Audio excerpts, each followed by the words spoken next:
ಇದನ್ನ ಸರಿಯಾಗಿ ನೋಡ್ರಿ, ಓದ್ಕೋರಿ.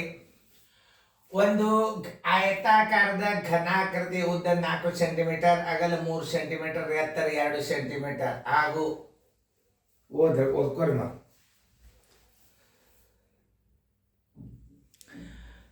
ಹಾಗೂ ಇನ್ನೊಂದು ಘನಾಕೃತಿಯ ಭುಜ 3 ಸೆಂಟಿಮೀಟರ್ ಇದ್ದರೆ ಇದರಲ್ಲಿ ಯಾವುದು ದೊಡ್ಡದು ಅಂತ ಕೇಳೋಣ. ಆಯತಾಕಾರದ ಘನಾಕೃತಿ ದೊಡ್ಡದು, ಆಯತಾಕಾರದ ಘನಾಕೃತಿ ಮತ್ತು ಘನಾಕೃತಿಯ ಘನಫಲವು ಸಮ ಇದೆಯೋ, ಘನಾಕೃತಿಯ ಘನಫಲ ಚಿಕ್ಕದಾಗಿದೆಯೋ ಅಥವಾ ಘನಾಕೃತಿಯ ಘನಫಲ ದೊಡ್ಡದಾಗಿದೆಯೋ ಆ ಲೆಕ್ಕ ಕಂಡು ಹಿಡಿದಿಂದ ನಿಮಗೆ ಇದು ಉತ್ತರ ಹಾಕ್ಲಿಕ್ಕೆ ಬರ್ತದೆ. ಟೈಮ್ ಕೊಟ್ಟದ ಹಾಕ್ರಿ.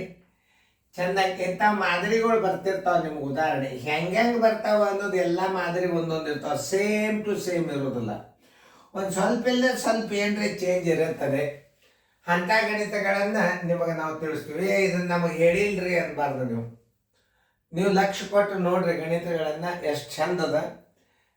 ಈಗ ಆಯತಾಕಾರದ ಘನಾಕೃತಿಯ ಘನಫಲದ ಸೂತ್ರ ಮತ್ತು ಘನಫಲದ ಸೂತ್ರ ಹಚ್ಕೊಂಡು ಅದನ್ನು ಮಾಡಿದ್ದು ಉತ್ತರ ಸಿಗ್ತಾವೆ. ಎಲ್ಲದಾಗ್ಯದಲ್ಲ ನೋಡ್ರಿ.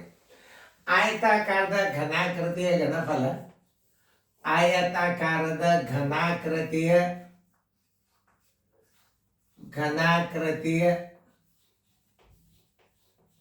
ಘನಫಲ ಬರೋಬ್ಬರಿ ಉದ್ದ ಗುಂಡ್ಲೆ ಅಗಲ ಗುಂಡ್ಲೆ ಎತ್ತರ.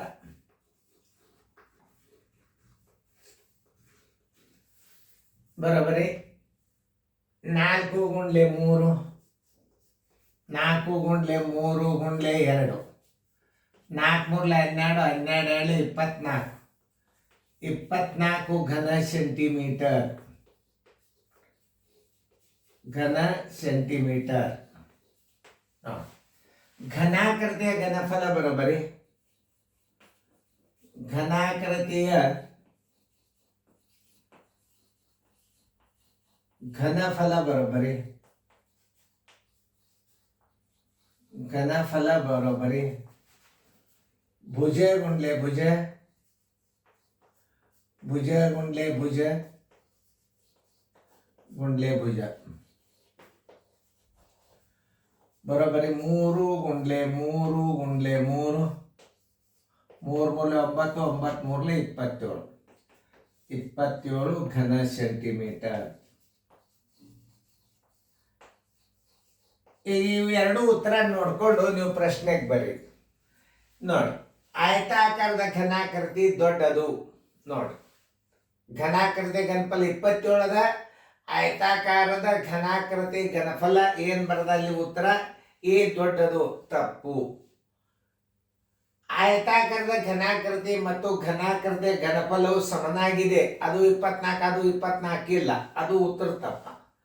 ಘನಾಕೃತಿಯ ಘನಫಲ ಚಿಕ್ಕದಾಗಿದೆ. ಘನಾಕೃತಿಯ ಘನಫಲ ಚಿಕ್ಕದಾಗಿಲ್ಲ, ದೊಡ್ಡದಾಗಿದೆ. ನೋಡ್ರಿ, ಆಯತಾಕಾರದ ಘನಾಕೃತಿಗಿಂತಲೂ ಘನಾಕೃತಿಯ ಘನಫಲ ಚಿಕ್ಕದಂತ ಬರ್ತಾರೋರು.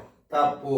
ಘನಾಕೃತಿಯ ಘನಫಲ ದೊಡ್ಡದು. ಆದ್ದರಿಂದ ಉತ್ತರ ಬರೋಬ್ಬರಿ ಡಿ ಆನ್ಸರ್.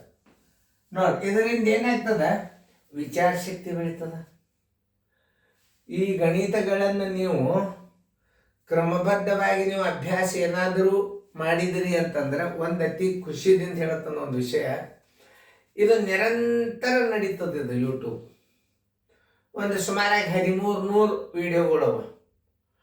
401ರಿಂದ ನೀವು ಒಂದು ನೋಟ್ಬುಕ್ ತಗೊಂಡು ನೀವು ಮನೆಯೊಳಗೆ ನೀವು ಅಭ್ಯಾಸ ಮಾಡಿ ಹುಡುಗರನ್ನ ತಯಾರು ಮಾಡುವಂಥ ಶಕ್ತಿ ಜೋಶಿ ಯೂಟ್ಯೂಬ್ ಕೋಚಿಂಗ್ ಕ್ಲಾಸಕ್ಕೆ ಅದ. ಇದನ್ನು ಉಪಯೋಗ ಮಾಡೋದರಿಂದ ಏನು ಪ್ರತಿಫಲ ಅದ ಅಂದ್ರೆ, ನಾಳೆ ಜೂನ್ದಾಗ ಏನಾಗ್ತದೆ, ಒಂದು ವೆಕೇಶನ್ ಕ್ಲಾಸ್ ಅಂತ ಬರ್ತದೆ. ಅದು ಹೆಂಗೆ ಬರ್ತದೆ ಅಂದ್ರೆ ಎಲ್ಲ ಸ್ಟೇಟಸ್ದಾಗೆ ಬರ್ತದೆ, ಯೂಟ್ಯೂಬ್ದಾಗ ಬರೋದಿಲ್ಲ. ಅದು ಸ್ಟೇಟಸ್ ಯೂಟ್ಯೂಬ್ ಕನೆಕ್ಟ್ ಇರ್ತದೆ. ಆದರೆ ನಿಮಗೆ ಇವತ್ತಿನ ದಿವಸ ಅಭ್ಯಾಸ ಏನು ಮಾಡಿಸ್ಬೇಕು ಎಲ್ಲ ನಿಮಗೆ ಸ್ಕ್ರೀನ್ಶಾಟ್ ಬರ್ತದೆ. ಇವತ್ತಿನ ಅಭ್ಯಾಸ ಎಷ್ಟು ಬರುವುದದ, ಇದನ್ನು ನೀವು ಸರಿಯಾಗಿ ನಿಮ್ಮ ಮಕ್ಕಳಿಗೆ ಮಗ್ಗಿ ತಯಾರು ಮಾಡ್ಕೊರಿ. ಇನ್ನು 2 ದಿನದಾಗ ಎಷ್ಟು ಅಭ್ಯಾಸ ಬರ್ತಂತ ವಾಟ್ಸಪ್ಗೆ ಮೆಸೇಜ್ ಬಂದುಬಿಡ್ತದೆ. ಅಷ್ಟರೊಳಗೆ ನೀವು ರೆಡಿಯಾಗಿರಿ. ನಿಮಗೆ ವೆಕೇಶನ್ ಕ್ಲಾಸ್ ಮನೆ ಒಳಗೆ ಫುಲ್ ತಯಾರಾಗಿ ನೀವು ಮುಂದೆ ಜೂನ್ದಿಂದ ಕೋಚಿಂಗ್ ಕ್ಲಾಸ್ಗೆ ಹೋಗ್ಬೋದು. ಆರಾಮಾಗಿ ಗಣಿತಗಳನ್ನ ಹೆಂಗೆ ತಿಳಿಸ್ತೀನಿ ನೋಡ್ರಿ. ಮೊದಲು ಮಗ್ಗಿ ಕಲೀರಿ.